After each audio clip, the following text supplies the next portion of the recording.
ಮುಖ್ಯವಾಗಿ ಅಲ್ಲಿ ಅರಣ್ಯ ಸಂಪತ್ತು ಹುಲಿ ಡಿಸೈಡ್ ಮಾಡ್ಕೊಂಡಿತ್ತು ಮೇಡಮ್. ಅವತ್ತು ಇಲ್ಲಿ ಇರ್ತೀನಿ ಅಂತ.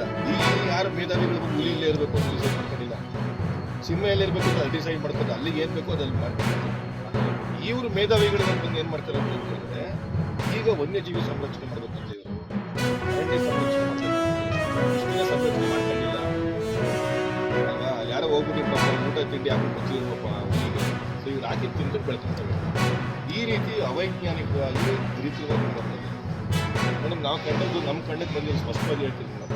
ಇದರ 4 ಉದ್ದೇಶ ಬೇರೆ ದೇಶಗಳಲ್ಲಿ ಇದು ನಿಮಗೂ ಒಂದು ವಿಚಾರಣೆ ಆಗಿದೆ. ಸಂಬಂಧಿಗಳೆಲ್ಲರೂ ಇದನ್ನು ಕೊಡ್ತಾ ಇದ್ದಾರೆ. ಯಾಕಂದ್ರೆ ಸುಮ್ಮನೆ ಸಾಲ ಕೊಟ್ಟರೆಲ್ಲ ಸೈಟ್ ಮಾಡ್ತಾರೆ ಬೇಡ ಮೇಡಮ್.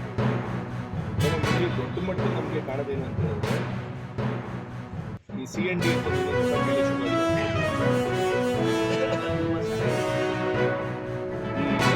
ಅರಣ್ಯವನ್ನು ಖಾಸಗೀಕರಣ ಮಾಡೋದಕ್ಕೆ ಹೊರಟಿರುವಂತ ಏನ್ ಹೇಳ್ತಾರೆ ಇವರು ಅಂತ ಹೇಳಿದ್ರೆ,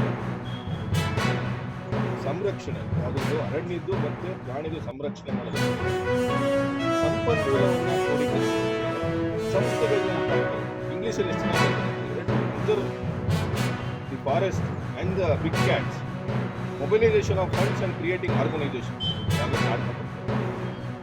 ಈ ಅಯೋಗ್ಯರಲ್ಲಿ ಎಲ್ಲಿದ್ರಂತೆ ಇಷ್ಟು ದಿನ ಕಾಡ್ಕ ಪಡ್ಕತ್ತೈತಲ್ಲ ಅದಕ್ಕೆ ಈಗ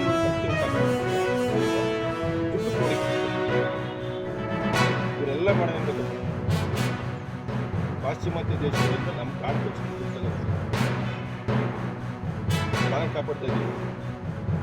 ಎರಡನೇದು ಕಾರ್ಬನ್ ಕ್ರೆಡಿಟ್. ಯಾರೋ ಒಬ್ಬ ಕಾಡ್ತಾ ಇದ್ದೀವಿ ಆ ಪಾಪ ತೊಳ್ಕೊಳ್ಳೋಕೆ ಕಾಶಿ ಆಯ್ತದೆ ಮುಂದಕ್ಕೆ.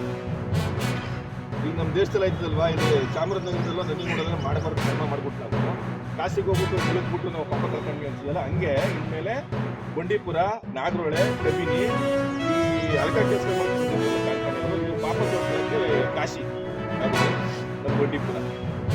ಕಾರ್ಬನ್ ಕ್ರೆಡಿಟ್ ಅದು ಇನ್ನೊಂದು ವ್ಯಾಪಾರ. ಒಂದು ಮರ ಹಾಕಕ್ಕೆ ಒಂದು ನೀರು ಇಡಲಿಕ್ಕೆ ಇವ್ರಿಗೆ ಯೋಗ್ಯತೆ ಇಲ್ಲ, ಆದರೆ ಅದನ್ನು ಬರುವಂಥ ಕಾರ್ಬನ್ ಕ್ರೆಡಿಟ್ಗೆ ಇವರು ದುಡ್ಡು ಮಾಡ್ಕೊತಾರೆ.